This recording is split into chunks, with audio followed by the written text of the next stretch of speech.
Kalean, eskolan, herriko taldean. Garai batean neska eta emakumeentzat pentsaezina zen horrekin egiten nuen amets, bizi-bizi. Gure aitzindariek zabaldu zizkiguten ateak, oztopoak gorabera. Segituan ikasi nuen gure errealitatea oso bestelakoa izango zela, baina etxeko taldean lehen mailan jokatzea posible nuela sinetsia nuen, beste batzuek erakutsi zidatelako bidea.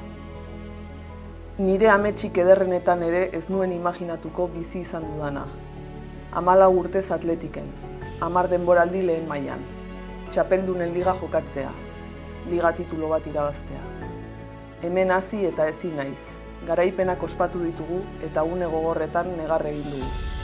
Zorionekoa ni, ibilbide hontan zehar izan ditudan bidelagun paregabeengatik. Egiari zor, badu xarma berezi bat gizarte aldaketa sakon baten parte izateak. Emakumeen eta berdintasunaren aldeko borroka zelaitik kanpo bultzatzeak.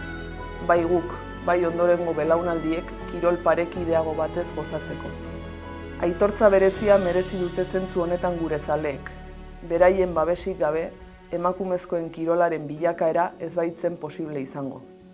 Nire futbol ibilbide profesionala hemen bukatzen da. Beste emakume gaztek hementsuek hartuaz nire lekukoa. Sinistu ametsetan, izan goberna ezin.